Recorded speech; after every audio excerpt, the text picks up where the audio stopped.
आज हम लोग यहाँ पे एकत्रित हुए हैं कैश फ्लो स्टेटमेंट का वन शॉट बनाने। तो वन शॉट में मैं आप लोगों को एक बार पूरे कॉन्सेप्ट्स बता देती हूँ, फिर तुम्हारी ताकत बची तो एक दो क्वेश्चन भी करा दूँगी, ठीक है। कैश फ्लो स्टेटमेंट है क्या, बिल्कुल यहाँ से स्टार्ट करते हैं एकदम बेसिक रूट लेवल से कि कैश फ्लो स्टेटमेंट सबसे पहली बात AS3 रिवाइज्ड, उसमें जो फॉर्मेट दिया हुआ है उस फॉर्मेट के अकॉर्डिंगली बनती है, ठीक है। बोर्ड एग्जाम्स में 8 नंबर की है, एक 6 नंबर, एक 1 नंबर और एक 1 नंबर। 6 नंबर का क्वेश्चन या तो फुल फ्लेजेड आता है या कोई एक एक्टिविटी ऑपरेटिंग, इन्वेस्टिंग या फाइनेंसिंग में से आ जाता है। 1 मार्कर में जनरली इनफ्लो आउटफ्लो आता है या इंक्लूडेड होती है नहीं होती ये आ जाता है, ठीक है। ये क्वेश्चंस आते हैं इसमें से, तो इसमें से थ्योरी आने का चांस 1% ही होता है। करो तो एक बार पढ़ लेना, वरना कोई ऐसा बहुत ज़्यादा नहीं है। अब बात आती है कि कैश फ्लो स्टेटमेंट है क्या। कैश फ्लो स्टेटमेंट का मतलब है inflow and outflow from various activities in an organisation. उन वेरियस एक्टिविटीज़ को हम लोग 3 पार्ट्स में डिवाइड कर देते हैं। कौन से 3 पार्ट्स हैं? Operating, investing and financing.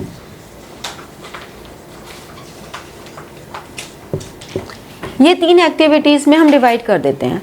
तो हम ये देखते हैं कि हमारा कैश, नॉन कैश आइटम्स को हम यहाँ पे डील नहीं करते, हम यहाँ सिर्फ इस बात पे फोकस करते हैं कि हमारा cash inflow and cash outflow in 3 activities में कहाँ आ रहा है और जा रहा है।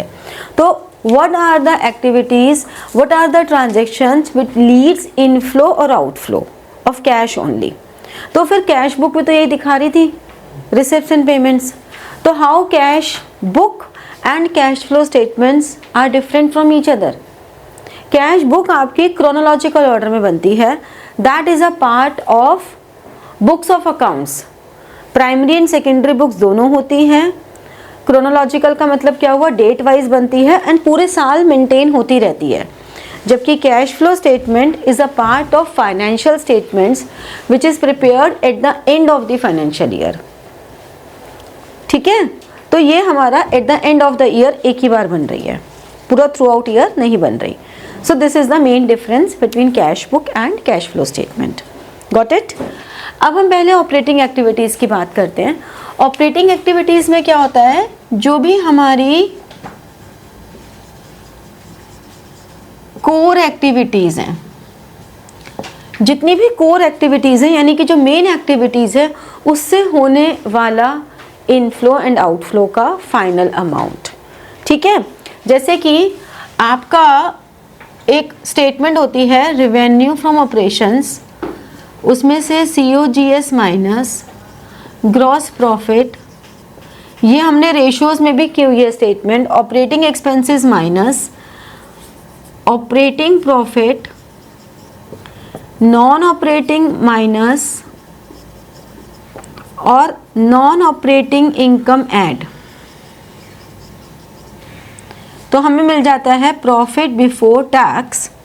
अभी जो प्रॉफिट बिफोर टैक्स है ये क्या होता है, इसमें से हमने टैक्स माइनस किया, फिर इसमें से हमने प्रेफरेंस डिविडेंड माइनस किया, फिर इसमें से हमने इक्विटी डिविडेंड माइनस किया, फिर एप्रोप्रिएशंस माइनस किए, और फिर जो हमारे पास ये प्रॉफिट आता है ये आपकी बैलेंस शीट में शो होता है। तो आपको क्वेश्चंस में क्या गिवन होता है, आपको क्वेश्चंस में गिवन होती हैं balance sheets of 2 year and कुछ एडिशनल इंफॉर्मेशन, या आपको गिवन होता है, देखो या तो गिवन होगा बैलेंस शीट एंड इंफॉर्मेशन कुछ और, या फिर गिवन होगी इनकम स्टेटमेंट, बैलेंस शीट और कुछ अदर इंफॉर्मेशन। 2 तरह से आपको क्वेश्चन गिवन होता है और इससे आपने ऑपरेटिंग, इन्वेस्टिंग, फाइनेंसिंग एक्टिविटीज़ निकालनी है और फिर आपने कैश फ्लो स्टेटमेंट बना देनी है। तो यहाँ पर ये ऑपरेटिंग प्रॉफिट हमारा फोकस पॉइंट है। अगर हम यहाँ से सीधे सीधे आते हैं तो ये डायरेक्ट मेथड है जो कि हमारे सिलेबस में नहीं है, लेकिन हम यहाँ से पूरा रिवर्स जाते हैं, इसे हम कहते हैं इनडायरेक्ट मेथड जो कि हमारे सिलेबस में है। तो हमारा पूरा टारगेट ऑपरेटिंग प्रॉफिट पर रहेगा। हम ऑपरेटिंग प्रॉफिट को कैसे कैलकुलेट करना है उस पर फोकस करेंगे सारा, ठीक है। इन्वेस्टिंग एक्टिविटीज में हमारा परचेज, जिसके लिए हम टर्म यूज करते हैं एक्विजिशन, परचेज, सेल, जिसके लिए हम टर्म टेक्निकली यूज करते हैं डिस्पोज ऑफ। तो परचेज या sale of any non current assets या इन्वेस्टमेंट्स, कोई भी नॉन करंट असेट्स या इन्वेस्टमेंट्स की sale purchase and any income derived therefrom, कोई भी इनकम जो उनसे हो रही है वो हम क्या कहते हैं, cash flow from investing activities, ठीक है। अब इसमें क्या क्या आ गया, हमारा परचेज आ गई, वो माइनस में आएगी क्योंकि उससे कैश जा रहा है। सेल आ गई, वो प्लस में आएगी। अब ये ध्यान रखना है, जो हम सेल कर रहे हैं उस पर प्रॉफिट हो या लॉस हो, ये बिल्कुल इमटेरियल सी बात होती है। सेल हो रही है ना, दैट इज़ इम्पॉर्टेंट कि कैश आ रहा है, तो सेल होना इज़ इम्पॉर्टेंट। फिर अगर हमें रेंट, इंटरेस्ट, डिविडेंड, इनमें से कोई भी रिसीव हुआ है तो वो यहाँ आ जाएगा। Any intangible asset purchased, sale नहीं आएगी। सेल हमें स्पेसिफिकली लिखा होगा तो आ भी सकती है, लेकिन अगर कुछ भी नहीं लिखा और इंटेंजिबल एसेट्स की वैल्यू इंक्रीज हो रही है, ठीक है, कुछ भी मेंशन नहीं है और इंटेंजिबल एसेट्स की वैल्यू अगर इंक्रीज हो रही है तो वो हमेशा परचेज में आता है और वो इन्वेस्टिंग में माइनस होता है। ये पॉइंट ध्यान रखना। यहाँ पे बच्चे बहुत गलती करते हैं कि अगर क्वेश्चन में कुछ भी मेंशन नहीं है, इंटेंजिबल एसेट्स की वैल्यू बढ़ रही है, तो वो हमेशा परचेज मानी जाएगी और इन्वेस्टिंग में आउटफ्लो माना जाएगा, ठीक है। ये सब करके हमें जो वैल्यू मिलती है वो मिलता है cash flow from investing activities. अगर ये आंसर आपका माइनस में है तो हम cash used in investing activities लिख देते हैं, ठीक है। तो ये आपका पूरा हो गया इन्वेस्टिंग। आ जाओ,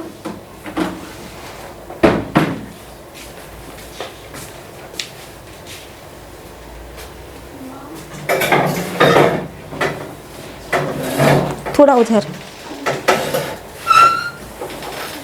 जैसे आपने इन्वेस्टिंग का बताया कि इन्वेस्टिंग एक्टिविटीज होती है, तो वैसे ऑपरेटिंग एक्टिविटीज में कोर एक्टिविटीज तो होती है, बट क्या रिलेटेड मतलब कोरिया मतलब कोर एक्टिविटीज में क्या आता है? तो अभी इसको तो बहुत डिटेल में बताना है ना मुझे, इसलिए रुक गई ना। इसको बताने लगती तो फिर तुम्हें लगता कैश फ्लो बहुत टफ है, यही तो रीज़न है। इसलिए इस बार थोड़ी दूसरे तरीके से शुरू किया ना, जो चीज़ आसान है वो पहले करा दी। अभी तो ये हुआ ही नहीं, अभी तो इसमें बहुत सारी चीज़ें हैं बताने के लिए।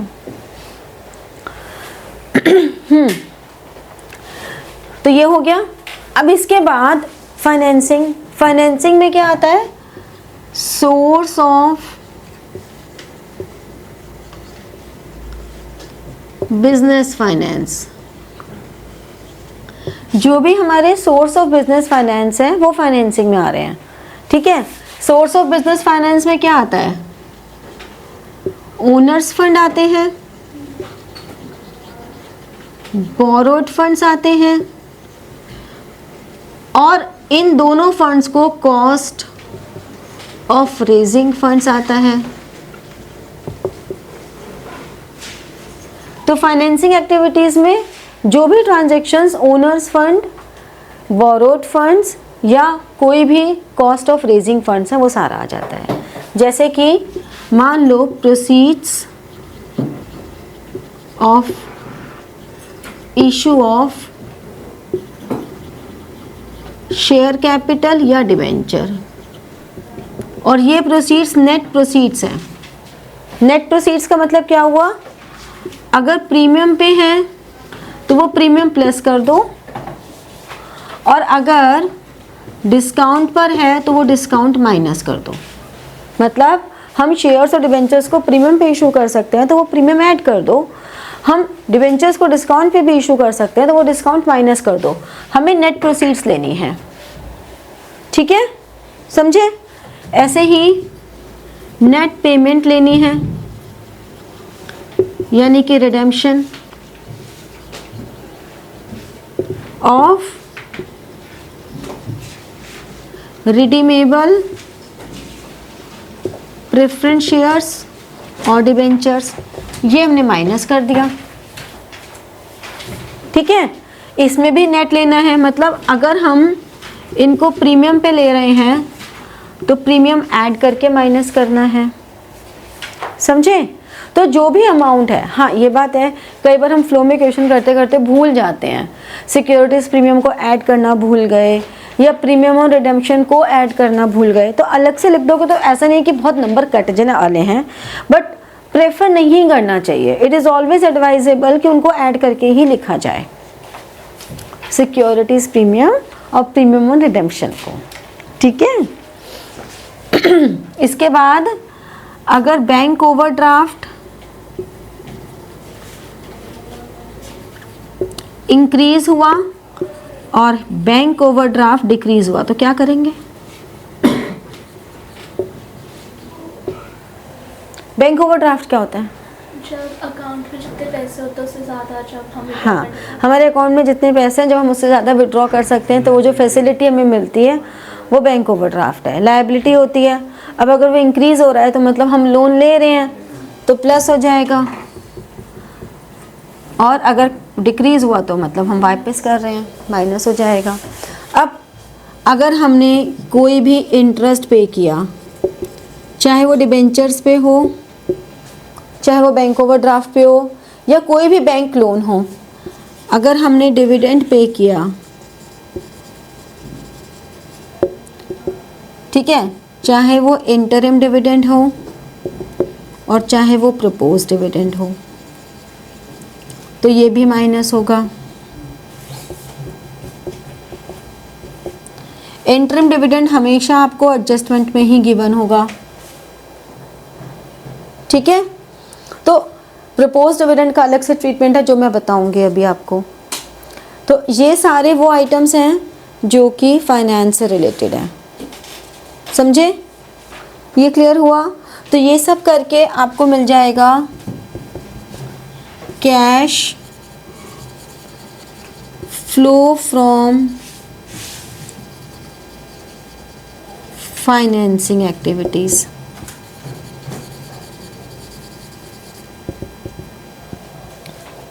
ठीक है, समझे। तो इस तरह से ये हमारी फाइनेंसिंग एक्टिविटीज़ हो गई। तो ये थोड़ी छोटी होती हैं, मतलब इन्वेस्टिंग और फाइनेंसिंग एक्टिविटीज़ थोड़ा इनका कंटेंट कम है, तो ये हमारे लिए हमेशा इजी पड़ती है निकालनी, क्योंकि इनका कंटेंट कम होता है। इसमें ज़्यादा होंगी, 1 2 3 से ज़्यादा ट्रांजेक्शन्स नहीं होंगी। मतलब फुल फ्लेजेड क्वेश्चन आएगा तो उसमें 2 से ज़्यादा ट्रांजेक्शन नहीं होने वाली इसमें। और अगर इंडिविजुअल भी आ गया कि सिर्फ इन्वेस्टिंग का ही आ गया 6 नंबर का या फाइनेंसिंग का ही आ गया, तो 4-5 ट्रांजेक्शन्स तब हो सकती हैं बस, ठीक है। मेजर जहाँ बच्चे सबसे ज़्यादा अटक जाते हैं वो ऑपरेटिंग है। तो अब हम ऑपरेटिंग के बारे में पहले बात करेंगे डिटेल में, और फिर इनके स्पेसिफिक अंदर के ट्रीटमेंट्स के बारे में बात करेंगे, ठीक है। ये मैंने एक ओवरव्यू दे दिया सारा, चलो नोट कर लो फिर करते हैं। अब सबसे पहले हम ऑपरेटिंग के बारे में डिटेल में बात करते हैं। देखो, ऑपरेटिंग में हमारी स्टार्टिंग होती है प्रॉफिट बिफोर टैक्स। हमारी जो फर्स्ट फिगर होती है that is profit before tax, ये हम यहाँ लिखते हैं। अभी फिगर डायरेक्टली नहीं होती है गिवन, हमें वर्किंग नोट्स में निकालनी होती है। कैसे निकालते हैं? जो भी हमें नेट प्रॉफिट दिया हुआ है बैलेंस शीट में, उसका करंट ईयर का बैलेंस माइनस प्रीवियस ईयर का बैलेंस, इसे हम ये भी कह सकते हैं closing balance minus opening balance. ठीक है, कुछ भी कह सकते हैं, एक ही बात है, तुम्हें जिस चीज़ से समझ में आ जाए वो कर लो। फिर इसके बाद इसमें ऐड करते हैं 3 items. First, transfer to general reserve. General reserve का भी वही closing balance minus opening balance. मतलब पिछले साल अगर रिजर्व 10,000 था, इस साल रिजर्व 15,000 है, तो हमने 5,000 और बढ़ा दिया ना रिजर्व, तो 5,000 ट्रांसफ़र कर दिया। फिर इंटरिम डिविडेंड। इंटरिम डिविडेंड तो हमेशा एडजस्टमेंट में गिवन होता है, तो हमें कभी इसके लिए सोचना ही नहीं पड़ता। ठीक है। Preference dividend. प्रेफरेंस डिविडेंड हमें किस पे निकालना होता है? हमेशा हम ये एज्यूम करके चलते हैं, एज्यूम रिडेम्पशन और इशू ऑफ शेयर्स और डिबेंचर्स, कोई भी हो, वो कब हुए हैं? Eight the end of the year. Eight the end of the year का मतलब क्या हुआ? हमें कोई भी इंटरेस्ट कैलकुलेट करना है, हमें कोई भी डिविडेंड कैलकुलेट करना है, वो ओपनिंग बैलेंस पे करना है, क्योंकि पूरे साल जितना अमाउंट रहा उस पे हम कैलकुलेट करेंगे। यहाँ पे काफ़ी कन्फ्यूजन आ जाती है बच्चों को कि हम किस पे करें, ओपनिंग बैलेंस पे करें या क्लोजिंग बैलेंस पे करें। तो हमेशा चाहे डिबेंचर्स पे इंटरेस्ट कैलकुलेट करना हो, चाहे प्रेफरेंस शेयर्स पे डिविडेंड कैलकुलेट करना हो, या इक्विटी पे भी डिविडेंड कैलकुलेट करना हो, हमेशा ओपनिंग बैलेंस पे करोगे। Eight the end of the year करोगे तो always calculate on opening balance, यानी कि जो प्रीवियस ईयर का बैलेंस था उस पे कैलकुलेट करोगे हमेशा, अनलेस एंड अनटिल आपको गिवन नहीं है। अगर आपको गिवन है कि हमने बिगिनिंग ऑफ द ईयर में इशू किया, बिगिनिंग ऑफ द ईयर में रिडेम्पशन किया, then it is okay. But अगर कुछ भी मेंशन नहीं है तो हमेशा यही मानोगे कि at the end of the year ही कुछ भी चेंजेस हुए हैं। ये कन्फ्यूजन खत्म। तो प्रेफरेंस डिविडेंड हमने निकाल लिया। फिर प्रपोज डिविडेंड। अब प्रपोज डिविडेंड की काफ़ी कहानियां हैं। यहाँ तो ऐड ही होगा, लेकिन कौन सी वैल्यू ऐड होगी? देखो, अगर तो बैलेंस शीट में गिवन है, अगर बैलेंस शीट में तुम्हें प्रीवियस ईयर भी दे रखा है और करंट ईयर भी दे रखा है, तो बैलेंस शीट में अगर दोनों दे रखे हैं, ये बैलेंस शीट का, तो करंट ईयर वाला ऐड हो जाएगा नेट प्रॉफिट में और प्रीवियस ईयर वाला फाइनेंसिंग में माइनस हो जाएगा, अगर बैलेंस शीट में गिवन है तो। अगर प्रपोज डिविडेंड बैलेंस शीट में गिवन है तो प्रीवियस ईयर वाला फाइनेंसिंग से लेस होगा, करंट ईयर वाला नेट प्रॉफिट में ऐड होगा। अगर ये एडिशनल इंफॉर्मेशन में गिवन है तो करंट ईयर का इग्नोर होगा, प्रीवियस ईयर का नेट प्रॉफिट में प्लस होगा और प्रीवियस टू प्रीवियस ईयर का फाइनेंसिंग में लेस होगा। अगर तुम्हें 3 फिगर्स गिवन है तो। अगर तुम्हें सिर्फ 2 ही फिगर्स गिवन है करंट ईयर का, तो एनी हाउ इग्नोर ही होगा और प्रीवियस ईयर का नेट प्रॉफिट में प्लस एंड फाइनेंसिंग में माइनस। ध्यान रखो, एडजस्टमेंट्स 2 जगह आएंगी, ठीक है। तो इस तरह से ये प्रपोज डिविडेंड का ट्रीटमेंट होगा। तो प्रपोज डिविडेंड का ट्रीटमेंट एक बार फिर से समझ लो, क्योंकि बच्चे इसमें सबसे ज़्यादा अटकते हैं। प्रपोज डिविडेंड में आपको अगर बैलेंस शीट में गिवन है तो प्रीवियस ईयर का फाइनेंसिंग में से लेस, करंट ईयर का नेट प्रॉफिट में प्लस, अगर आपको एडिशनल इन्फॉर्मेशन में गिवन है तो करंट ईयर का इग्नोर, प्रीवियस ईयर का नेट प्रॉफिट में plus, previous to previous year का फाइनेंसिंग में माइनस। अगर आपको सिर्फ 2 इन्फॉर्मेशन गिवन है तो करंट ईयर का इग्नोर, प्रीवियस ईयर का नेट प्रॉफिट में प्लस और फाइनेंसिंग में माइनस। तो in anyhow additional information का करंट ईयर का तो इग्नोर करना ही करना है। ठीक है, तो इस तरह से ये वाली वैल्यू, और फिर इसमें तीसरा आ जाता है provision for tax. Provision for tax हमने ऐड किया और फिर ये जो फाइनल फिगर आई, ये फाइनल फिगर हमारी यहाँ आएगी। अब प्रोविजन फॉर टैक्स की कहानी भी समझ लो। प्रोविजन फॉर टैक्स में अगर बैलेंस शीट में गिवन है तो करंट ईयर का नेट प्रॉफिट में प्लस और प्रीवियस ईयर का ऑपरेटिंग में एंड में जाके, अभी हम फॉर्मेट में आएंगे, एंड में जाके माइनस होगा। लेकिन अगर हमें कोई भी एडजस्टमेंट दी हुई है, कोई भी एडिशनल इंफॉर्मेशन दी हुई है, तो प्रोविजन फॉर टैक्स का हम अलग से लेजर बनाएंगे। यानी कि बाय बैलेंस BD, ये हो गया opening balance, to balance CD, ये हो गया क्लोजिंग बैलेंस, फिर टू बैंक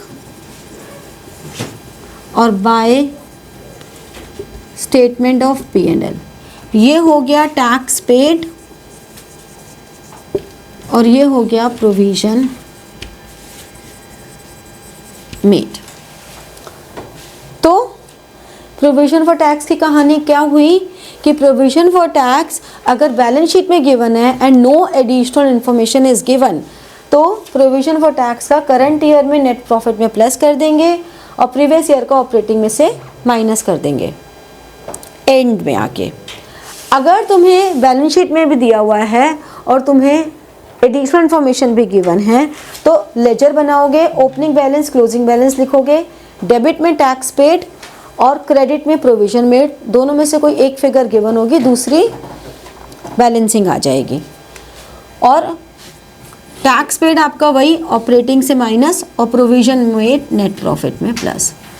अगर कहीं भी रिफंड ऑफ टैक्स गिवन है तो रिफंड ऑफ टैक्स को हम हर जगह माइनस कर देते हैं।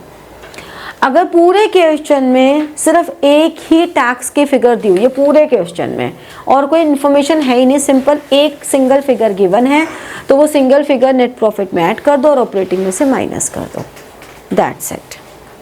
ठीक है, तो ये हो गया। अब ये करके पहली फिगर आ गई। इसके बाद इसमें ऐड कर देंगे non operating expenses and non cash charges. Non cash charges add किया, लेस किया नॉन ऑपरेटिंग इनकम, तो ये ऐड किया, ये लेस किया, ये आ गया ऑपरेटिंग प्रॉफिट। और ये जो ऑपरेटिंग प्रॉफिट आएगा ये आएगा before adjustment of working capital changes. ठीक है, अब इसमें वर्किंग कैपिटल चेंजेस में increase in current liabilities and decrease in current assets, ये ऐड कर दिया। Less increase in current liabilities, decrease in current assets, ये लेस कर दिया। ये आ गया cash flow from operating activities और इसमें से लेस कर दिया टैक्स पेड। ये हमारे पास फर्स्ट फिगर आ गई ऑपरेटिंग एक्टिविटीज़ की। ठीक है, अब इसमें ये non operating expenses and non cash charges क्या होते हैं। तो नॉन कैश चार्जेस तो सिर्फ एक ही है, डेप्रिसिएशन, या हम कह सकते हैं एमोटाइजेशन। ठीक है, तो depreciation is the one value which is an operating expense, but still हम इसे कैश फ्लो स्टेटमेंट में हटा देते हैं। जब रेशियोज करते हैं तो ऑपरेटिंग एक्सपेंसेस में डेप्रिसिएशन ऐड होता है, लेकिन कैश फ्लो स्टेटमेंट में ऑपरेटिंग एक्सपेंसेस, जब हम नॉन ऑपरेटिंग एक्सपेंसेस ऐड कर रहे हैं तो डेप्रिसिएशन को भी ऐड कर रहे हैं। क्यों? क्योंकि नॉन कैश चार्ज होता है, हम सिर्फ कैश फ्लो स्टेटमेंट बना रहे हैं। अब आता है नॉन कैश एक्सपेंस। कौन कौन से हो गए? Goodwill return of, premium on redemption of debentures, loss on sale of assets, ठीक है। कोई भी फाइनेंस कॉस्ट, फाइनेंस कॉस्ट का मतलब डिबेंचर इंटरेस्ट हो गया, इंटरेस्ट ऑन बैंक लोन हो गया, इंटरेस्ट ऑन बैंक ओवरड्राफ्ट हो गया, कोई भी finance cost. Goodwill return of का मतलब कोई भी intangible asset, patents return of, goodwill return of, copyrights return of, कुछ भी इंटेंजिबल असेट रिटर्न ऑफ। तो अब समझ में आई बात? इंटेंजिबल असेट्स अगर डिक्रीज हो रहे हैं तो ऑपरेटिंग में आएंगे, इंटेंजिबल असेट्स अगर इंक्रीज हो रहे हैं तो इन्वेस्टिंग में आएंगे। ये वाला कॉन्सेप्ट क्लियर हुआ कि इंटेंजिबल असेट्स अगर डिक्रीज हो रहे हैं तो ऑपरेटिंग में ऐड होंगे रिटर्न ऑफ के नाम से, एमोटाइजेशन, या इंक्रीज हो रहे हैं तो हम उसे परचेज लेंगे और वो इन्वेस्टिंग में आएगा। ठीक है। हाँ, तो आपने वहाँ पे लिस्ट में इंक्रीज इन सीएल लिखा हुआ है, सीए होना चाहिए ना? नहीं, इंक्रीज इन करंट लायबिलिटीज। नीचे भी हाँ, ये increase in current assets. Current liability. हाँ, थैंक यू। ठीक है, ये समझ में आ गया। तो इस तरह से नॉन ऑपरेटिंग एक्सपेंसेस की लिस्ट हम यहाँ पे ऐड कर देते हैं। ठीक है, ये आ गया, ये आइटम आ गई। अब करंट लायबिलिटीज में ध्यान क्या रखना है कि करंट लायबिलिटीज में बैंक ओवरड्राफ्ट हमने फाइनेंसिंग में ले लिया था, वो यहाँ नहीं लेंगे। करंट असेट्स में कोई भी, ये जो करंट असेट्स हमारे हैं, ये दोनों करंट असेट्स, इन करंट असेट्स में हम कोई भी कैश एंड कैश इक्विवेलेंट्स नहीं लेंगे, कैश एंड कैश इक्विवेलेंट्स नहीं लेंगे। कैश एंड कैश इक्विवेलेंट्स में क्या क्या आते हैं? कैश इन हैंड,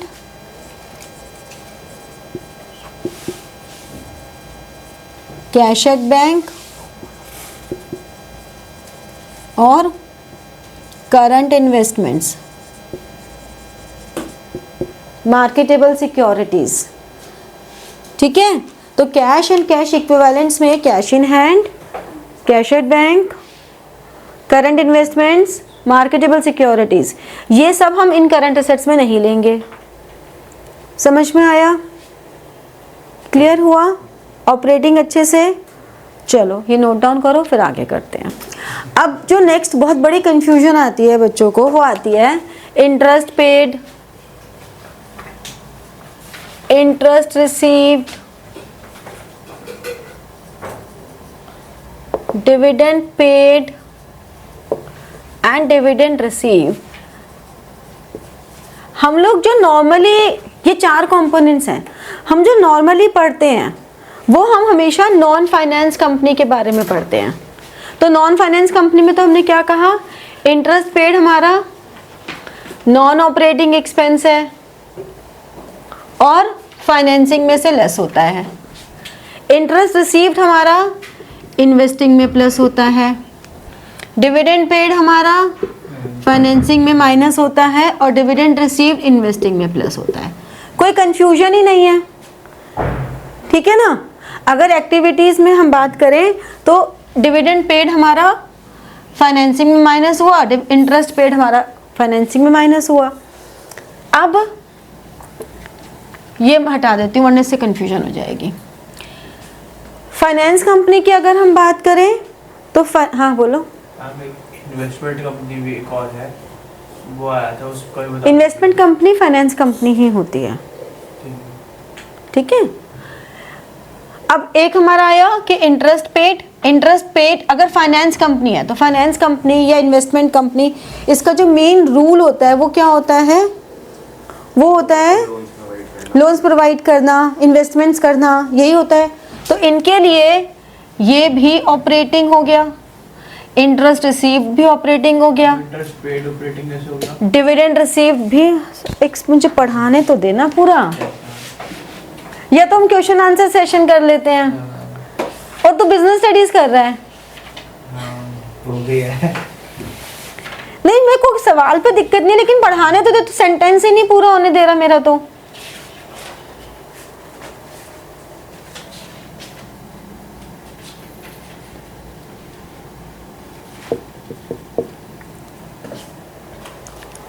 देखो, हमारे पास जो ये 4 कंपोनेंट्स होते हैं, interest paid, interest received, dividend paid and dividend received. In 4 component में सबसे ज़्यादा कंफ्यूजन है। तो अगर हमें कुछ भी मेंशन नहीं है तो हम नॉन फाइनेंस कंपनी ट्रीट करते हैं, जिसमें इंटरेस्ट पेड और डिविडेंड पेड ये दोनों फाइनेंसिंग में माइनस हो गई, क्योंकि ये कॉस्ट ऑफ कैपिटल है।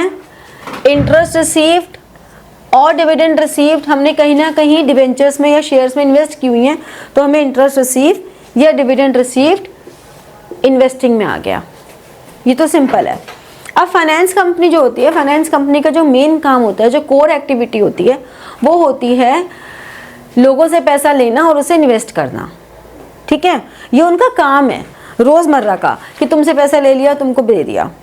ठीक है, तो वो जो भी इंटरेस्ट अर्न कर रहे हैं या जो भी इंटरेस्ट वो पे कर रहे हैं, ये उनका मेन बिजनेस है। जैसे कि कोई भी बैंक है, तो एक बैंक का जो मेन प्रॉफिट होता है वो डिफरेंस ऑफ इंटरेस्ट होता है, जो वो लोन्स पे इंटरेस्ट ले रहे हैं और जो डिपॉजिट्स पे इंटरेस्ट दे रहे हैं। तो जो डिफरेंस इन इंटरेस्ट है वो उस बैंक की या उस फाइनेंशियल इंस्टीट्यूशन की मेन सोर्स ऑफ इनकम होता है। ठीक है, तो उनका main source of income difference in 2 interest हो गया, interest paid and interest received. तो ये interest paid and interest received हमारा ऑपरेटिंग में आ गया। फिर उनके पास जितना भी सरप्लस फंड है, मतलब जितना उनके पास डिपॉजिट्स आए, उन्होंने जितना मनी लेंड किया, फिर जो बच गया उस मनी को वो कहीं ना कहीं इन्वेस्ट कर देते हैं टू ग्रो देयर फंड्स। तो डिविडेंड रिसीव्ड भी हमारा ऑपरेटिंग में आ गया। बट डिविडेंड पेड हमेशा ही फाइनेंसिंग होगा, क्योंकि डिविडेंड हम पे करते हैं अपनी कंपनी के शेयर होल्डर्स को। तो शेयर होल्डर्स को जो भी हम पे कर रहे हैं वो तो हमारा कॉस्ट ऑफ रेजिंग फंड है ना, जो हमने शेयर्स के थ्रू किया। अब अगर आपको एक फाइनेंस कंपनी में स्पेसिफिकली बोला हो कि company issued debentures at the rate of 15% and company paid interest on them, वो वाला जो इंटरेस्ट पेड उन्होंने किया वो उन्होंने अपनी कंपनी के फंड रेज करने के लिए किया, तो वो हमारा फाइनेंसिंग में ही आएगा। बट अगर हमें कुछ मेंशन नहीं है तो हम कुछ नहीं एज्यूम करेंगे। समझे? ऐसे ही कोई एक कंपनी है जो कि रियल एस्टेट में काम करती है, तो नॉर्मली जो रेंट रिसीव्ड होता है, रेंट रिसीव्ड हमारे लिए इन्वेस्टिंग है, प्लस कर देते हैं हम, और रेंट रिसीव्ड हमारे लिए नॉन ऑपरेटिंग इनकम है। लेकिन होता क्या है कि अगर हमारा जो रेंट रिसीव्ड है, कोई रियल एस्टेट कंपनी है, तो उस रियल एस्टेट कंपनी के लिए ये रेंट रिसीव्ड ऑपरेटिंग हो जाएगा। कोई होटल इंडस्ट्री है तो उसके लिए भी रूम रेंट जो रिसीव हो रहा है वो उनका मेन सोर्स ऑफ इनकम है, तो वो उनका ऑपरेटिंग में जाएगा। ठीक है, तो इस तरह से ये हमारा सैग्रीगेशन होता है। ये क्लियर हो गया? अब इसके बाद नेक्स्ट हमारे पास क्या आता है कि जैसे हमने ऑपरेटिंग पढ़ लिया, इन्वेस्टिंग पढ़ लिया, फाइनेंसिंग पढ़ा। अब होता क्या है, कुछ आइटम्स हैं, जैसे कि कोई भी हमारी नॉन करंट असेट्स हैं, उसमें अगर कोई इंफॉर्मेशन गिवन नहीं है तो इंक्रीज वाली परचेज होगी और वो इन्वेस्टमेंट में माइनस हो जाएगी, सिंपल। और डिक्रीज वाली सेल होगी या डेप्रीशिएट होगी, और सेल होगी तो इन्वेस्टिंग में प्लस हो गया, और डेप्रीशिएट हुई तो ऑपरेटिंग में प्लस हो गया। अब हम कैसे डिसाइड करेंगे कि वो जो डिक्रीज हो रही है वो सेल है या डेप्रीसिएशन है?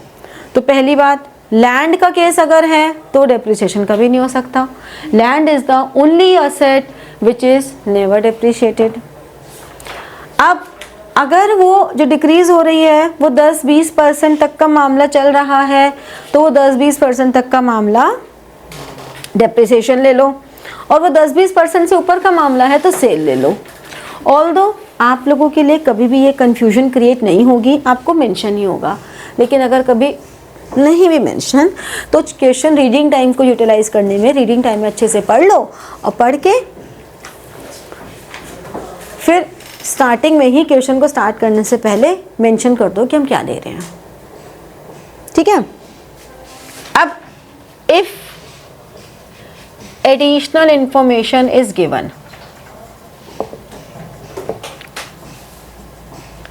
Then fixed asset account, non current asset जो है fixed assets account is prepared. अब फिक्स्ड एसेट अकाउंट हमारा दो तरीके से बनता है। एक तो फिक्स्ड एसेट्स अकाउंट बना नेट पर, बुक वैल्यू पर, जैसे कि to balance BD, debit balance होता है ना, ये हमने डेबिट बैलेंस कर दिया। ये हमारा है ओपनिंग बैलेंस, यानी कि प्रीवियस ईयर का बैलेंस। ये है क्लोजिंग बैलेंस, यानी कि करंट ईयर का बैलेंस। फिर अब ये बैलेंस रिड्यूस किससे हो रहा है, ये depreciation charged during the year है। फिर बैंक अकाउंट है और लॉस ऑन सेल है। ठीक है, ये हो गया। यहां पर फिर से बैंक अकाउंट है, ये तो सेल हो गई और ये परचेज हो गई। अब ये भी तो हो सकता है कि ये लॉस ऑन सेल ना हो तो गेन ऑन सेल हो। अब कुछ ऐसी भी ट्रांजैक्शंस होती है जहाँ पे नो फ्लो होता है, मतलब अभी तक हम बात कर रहे थे इनफ्लो एंड आउटफ्लो की, लेकिन ऐसे भी बहुत सारी ट्रांजैक्शंस हैं जिसमें नो फ्लो होता है। जैसे कि जो हमने ये असेट परचेज की, इसके अगेंस्ट हमने शेयर्स या डिबेंचर्स इशू कर दिया, ठीक है, या हमने वेंडर क्रेडिट पे कर परचेज की, तो यानी कि ना तो कैश का कोई इनफ्लो हो रहा है, यानी कि शेयर्स इशू करने में भी हमारे शेयर्स तो इंक्रीज कर रहे हैं बैलेंस शीट में, लेकिन उससे कैश नहीं आ रहा है। तो शेयर्स, डिबेंचर्स या वेंडर्स, ये हो गया एक फिगर, एक फिगर, एक फिगर। अब कैसे कैसे आएगा, depreciation charge during the year operating में प्लस, ये इन्वेस्टिंग में plus, loss on sale operating में प्लस, यानी कि क्रेडिट साइड की तीनों आइटम प्लस में आएंगी, और डेबिट में ये इन्वेस्टिंग में minus, gain on sale minus, और ये हो गया नो फ्लो।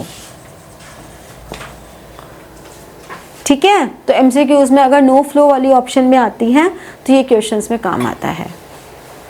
ठीक है, ये हो गया फिक्स एसेट अकाउंट। अब फिक्स एसेट अकाउंट अगर हमें एट कॉस्ट बनाना हो, कब बनाना होगा हमें एट कॉस्ट,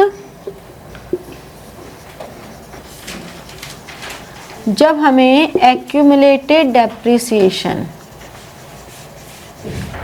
इसका हमें बैलेंस गिवन हो, या हम कह सकते हैं प्रोविजन फॉर डेप्रिसिएशन, ये हमें गिवन हो। तो इसका मतलब अब देखो, जो असेट साइड की डेबिट थी वो तो एज इट इज रहनी है, उसमें कोई चेंज नहीं आना। बैंक, शेयर्स, डिबेंचर्स, वेंडर्स, ये तो परचेज का केस हो गया। गेन ऑन सेल, ये हो गया। डेबिट साइड पूरी एज इट इज रह गई, क्रेडिट साइड में सिर्फ एक फिगर चेंज होगी, जो depreciation charge during the year है उसके लिए एक्यूमुलेटेड डेप्रिसिएशन आ गया, बाकी सेम आ गई।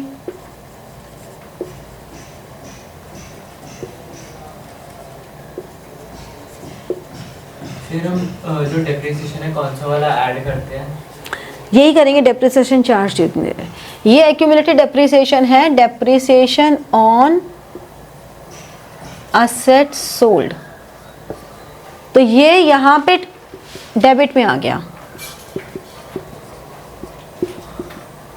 डेप्रिसिएशन ऑन असेट्स सोल्ड दो जगह आना था, आ गया। एक्यूमुलेटेड डेप्रिसिएशन का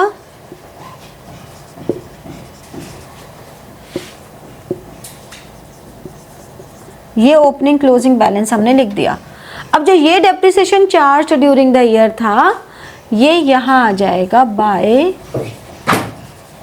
डेप्रिसिएशन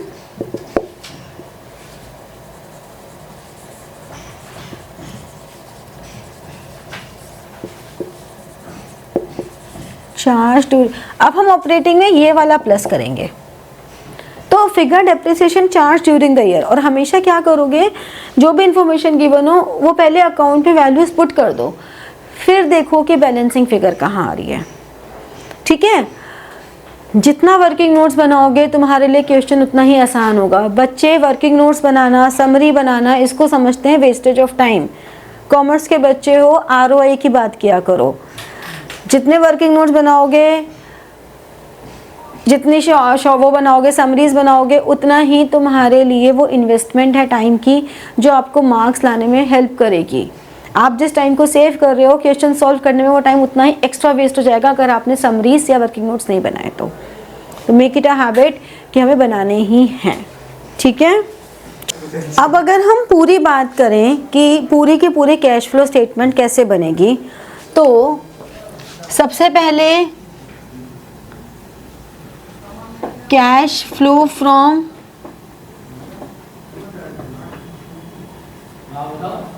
ऑपरेटिंग एक्टिविटीज आता है, फिर कैश फ्लो फ्रॉम, और ये इसी सीक्वेंस में चलेगा, ऊपर नीचे नहीं कर सकते बिल्कुल भी। कैश फ्लो फ्रॉम फाइनेंसिंग, ये इसी सीक्वेंस में रखना है। कभी भी अगर आपने ऊपर नीचे कर दिया, जनरली क्या होता है बच्चों को ऑपरेटिंग तो याद रह जाता है, वो फाइनेंसिंग इन्वेस्टिंग में ऊपर नीचे कर देते हैं। तो अगर आपने ऐसा कर दिया तो आपके 0 नंबर है, 0, बिल्कुल भी नहीं कुछ रियायत है। ऑपरेटिंग के भी मिलेंगे, ऑपरेटिंग के मिल जाएंगे, 1.5 नंबर याद रहेगा तो वैसे रहेगा। यार।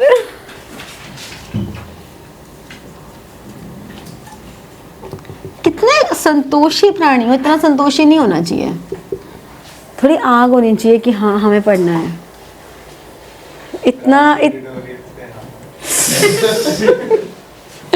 अब क्या होता है, तीनों एक्टिविटीज को जब हम ऐड कर लेते हैं तो हमें मिल जाता है नेट। अगर पॉजिटिव वैल्यू आ रही है तो इंक्रीज हो जाता है, अगर नेगेटिव वैल्यू है तो डिक्रीज हो जाता है। In cash and cash equivalents ये हमें मिल जाता है। इसमें जब हम ऐड करते हैं opening balance of cash and cash equivalents, तो हमें फाइनल आंसर मिलता है closing balance of cash and cash equivalents. ठीक है, कैश इक्विवेलेंट्स में हमारे पास, मैं फिर से बता देती हूँ, cash in hand, cash at bank, current investments और मार्केटेबल सिक्योरिटीज, ये आते हैं। ठीक है, तो ये हो गया एक। अब एक और चीज़ बीच में जो आ जाती है वो आती है एक्स्ट्राऑर्डिनरी आइटम्स की। ठीक है, एक्स्ट्राऑर्डिनरी आइटम्स में जो सबसे इम्पॉर्टेंट इसमें आता है वो आता है जैसे कि अर्थक्वेक डिजास्टर हुआ तो जो भी लॉस होगा,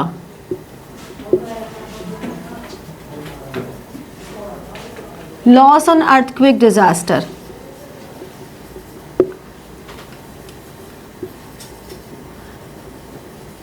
तो ये जो लॉस हुआ ये हमारा कंप्लीटली एबनॉर्मल लॉस है जो कि नॉन एंटिसिपेटेड था। तो इस लॉस को हम ऊपर नेट प्रॉफिट में प्लस कर देंगे और इसकी वजह से जो भी इंश्योरेंस प्रीमियम मिलेगा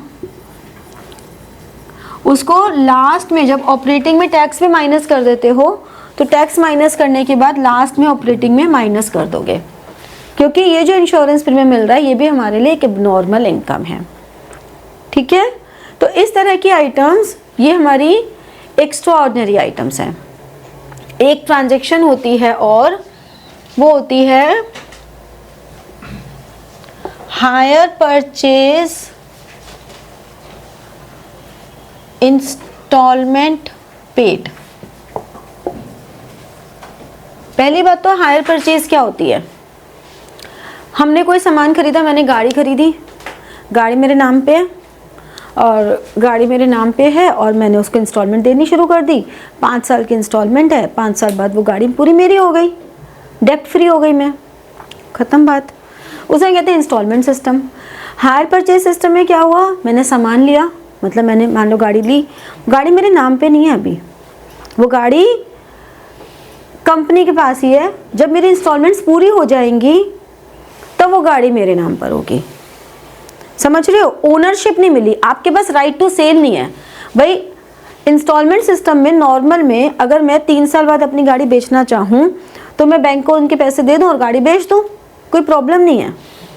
लेकिन हायर परचेज सिस्टम में मैं गाड़ी नहीं बेच सकती, ओनरशिप नहीं मिलती मुझे। मैंने इंस्टॉलमेंट जब पूरी कर दूँगी तब ओनरशिप आएगी, और उससे पहले अगर मान लो मैंने इंस्टॉलमेंट नहीं पे की तो बैंक के पास ये राइट है, या जिसके नाम पे भी वो गाड़ी है, जिससे भी मैंने ली, कंपनी या कोई भी, उनके पास ये राइट है कि उस गाड़ी को ले ले वो। तो इसे हम कहते हैं हायर परचेज सिस्टम। होता है इसमें भी इंस्टॉलमेंट्स में ही पेमेंट है। तो इसमें क्या होता है, जब हम ये पे करते हैं तो इसमें कुछ तो हमारा प्रिंसिपल अमाउंट होता है और कुछ हमारा इंटरेस्ट वाला अमाउंट होता है। इस टोटल इंस्टॉलमेंट में कुछ अमाउंट है जो हम प्रिंसिपल पे कर रहे हैं, कुछ अमाउंट है जो हम इंटरेस्ट पे कर रहे हैं। तो जो प्रिंसिपल पे कर रहे हैं वो तो हमारा फाइनेंसिंग में से माइनस हो रहा है, वो तो फाइनेंशियल है, मतलब अगर एक्टिविटी में पूछें तो वो फाइनेंसिंग एक्टिविटी है। लेकिन इंटरेस्ट जो होगा वो हमारा फाइनेंस कॉस्ट है जो कि नॉन ऑपरेटिंग एक्सपेंस है, तो हमारा ऑपरेटिंग में प्लस होगा। ठीक है, तो जो प्रिंसिपल है वो हमारी फाइनेंसिंग एक्टिविटी है और फाइनेंसिंग में लेस हो रही है, जबकि जो इंटरेस्ट है जो हमने पे किया है वो ऑपरेटिंग में ऐड हो रहा है और फाइनेंसिंग में तो ये भी लेस हो गई। इंटरेस्ट दोनों जगह आएगा, इंटरेस्ट फाइनेंसिंग में तो लेस हो गई। ठीक है, एक ये पॉइंट है। ऐसे छोटे छोटे बड़े सारे पॉइंट्स हैं, जैसे कि मान लो गेन ऑन सेल हुआ, तो गेन ऑन सेल हमने कैपिटल रिजर्व में ट्रांसफर कर दिया। अब हो क्या रहा है, गेन ऑन सेल हम normally profit and loss account में डाल देते हैं क्रेडिट साइड में, और कैश फ्लो स्टेटमेंट में हमने पढ़ा था कि हम नॉन ऑपरेटिंग इनकम में ऐड कर देते हैं। नॉन ऑपरेटिंग इनकम्स क्या क्या होती हैं, rent received, interest received, dividend received and gain on sale of asset, 4 items हैं। अब अगर हमने कैपिटल रिजर्व में डाल दिया तो P&L में नहीं डाला। ठीक है, तो अब हम क्या करेंगे, ट्रांसफर टू रिजर्व है तो नेट प्रॉफिट में प्लस कर देंगे, और गेन ऑन सेल है तो नॉन ऑपरेटिंग इनकम में माइनस कर देंगे। मतलब ऑपरेटिंग में ही प्लस हो गया और ऑपरेटिंग में ही माइनस हो गया। This is one way. दूसरा वे भी हो सकता है कि हम एक स्टेटमेंट लिख दें, एक फुटनोट डाल दें और हम इसको कहीं कोई ट्रीटमेंट ही ना करें, बिल्कुल फिर कहीं कोई ट्रीटमेंट होगा ही नहीं। ठीक है, तुम्हें इसलिए बता दिया क्योंकि हर कोई ऑथर अपने अपने हिसाब से चलता है, तो आप ज़बरदस्ती आंसर मिलाने की कोशिश मत करना, दोनों ही तरीके सही हैं, ठीक है। फिर एक होता है बोनस इशू का। बोनस इशू में क्या हो रहा है, नो फ्लो, मतलब हम शेयर्स इशू कर रही है कंपनी लेकिन उसके बदले में पैसा नहीं आ रहा। तो मान लो प्रीवियस ईयर में 10 लाख था और करंट ईयर में वो हो गया 20 लाख, और हमें ये बोला कि 5:1 की रेशो में है, मतलब जिनके पास 5 शेयर्स थे उनको 1 मिला है, तो यानी कि 1/5 हो गया। तो 10 लाख पे 1/5 कितना हुआ, 2 लाख। तो यानी कि जबकि हमारे यहाँ पे तो शेयर कैपिटल बढ़ रही है 10 लाख से, तो यानी कि उस 10 लाख में से 2 लाख हमारा बोनस इशू है। तो हमारा जो फाइनेंसिंग में प्लस होगा, फाइनेंसिंग में प्लस सिर्फ 8 लाख ही होगा। क्यों? क्योंकि शेयर कैपिटल बढ़ी तो 10 लाख है, लेकिन उस 10 लाख से भी ज़्यादा 2 लाख तो हमारा बोनस है जिसके बदले में कैश नहीं आया, तो यानी कि सिर्फ 8 लाख ही हमारा ये है, ठीक है। ये वाला एक क्रिटिकल पॉइंट है। ऐसा नहीं होता कि जो दे रखा है वैल्यू एग्जिस्टिंग शेयर के ऊपर बोनस शेयर इशू होता है? एग्जिस्टिंग पे तो कर रहे हैं बेटा, 10 लाख पे तो किया मैंने प्रीवियस ईयर जो है, तो अच्छा ठीक है, 10 लाख पे तो कर रही हूँ 1/5। ठीक है, तो एक्सेस अमाउंट बचा वो ही है। ऐसे ही अगर सिक्योरिटीज़ प्रीमियम करंट ईयर में 5,000 है और प्रीवियस ईयर में मान लो वो 1,000 था, तो यानी कि 4,000 हमारा प्रीमियम इंक्रीज़ हो गया। तो कायदे से तो 4,000 हमारा प्रीमियम प्लस हो जाना चाहिए फाइनेंसिंग में, यही होगा ना। अगर 1,000 प्रीमियम था और अब 5,000 हो गया तो 4,000 प्रीमियम में प्लस हो जाना चाहिए, यानी कि फाइनेंसिंग में 4,000 प्लस हो जाना चाहिए, होना चाहिए। लेकिन अगर ये लिखा हुआ है कि preliminary expenses return of out of securities premium for ₹2,000, तो यानी कि जो सिक्योरिटीज प्रीमियम था वो 5,000 2,000 राइट ऑफ करने के बाद हुआ है। इस 5,000 में हमने 2,000 राइट ऑफ कर दिए ना, यही तो मतलब हुआ। ये सिक्योरिटीज प्रीमियम है, इसका बैलेंस बीडी है 1,000, बैलेंस सीडी है 5,000, हमने राइट ऑफ करे प्रीलिमिनरी एक्सपेंसेस 2,000, है ना, तो 7,000, यानी कि प्रीमियम इंक्रीज कितने अमाउंट से हुआ होगा, 6,000 से ना। बैलेंस देखो ना, 6,000 से इंक्रीज हुआ ना, यानी कि हमारा जो प्रीमियम मनी रिसीव हुई होगी वो 6,000 रिसीव हुई होगी, क्योंकि 5 और 2 7 में से एक ये है। तो यानी कि ऐसे में ये छोटे छोटे पॉइंट्स हैं। अब देखो जब हम कहते हैं ना पेपर ट्रिकी आया, तो वो ऐसे ही पॉइंट से पेपर ट्रिकी बन जाता है। तो आपको ये छोटे छोटे पॉइंट्स रीडिंग टाइम में ध्यान देना है कि ऐसे कोई पॉइंट्स हैं क्या। तो आपको प्रीमियम जब फाइनेंसिंग में प्लस करोगे तो वो 6,000 से करोगे यहाँ पे, ठीक है। तो keep all these points in mind. और कैश फ्लो स्टेटमेंट के सारे कॉन्सेप्ट्स हुए हैं।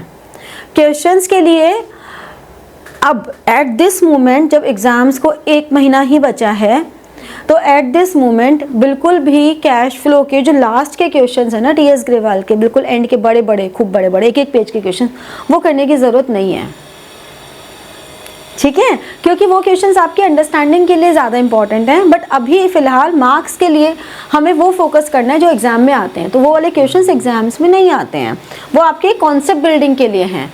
तो अभी थोड़ा सा स्ट्रैटेजिकली पढ़ाई करने के लिए थोड़े ईजी क्वेश्चंस जो मिड वाले क्वेश्चंस हैं वो करो, और वरना प्रीवियस ईयर पेपर्स में जो क्वेश्चंस आए हैं वो कर लो, बस असाइनमेंट में से कर लो, स्पायरल में से कर लो, ठीक है, फाइन। आज तो बोलना पड़ेगा। अब सब्सक्राइब कर लेना, लाइक शेयर कर लेना, कमेंट कर देना, और जो लोग नहीं देखते हैं वीडियोस वो भी देख लेना, और पांडा की वीडियो और अपने दोस्तों को भी बोल देना कि देख लें। Okay, bye, all the best for your exams.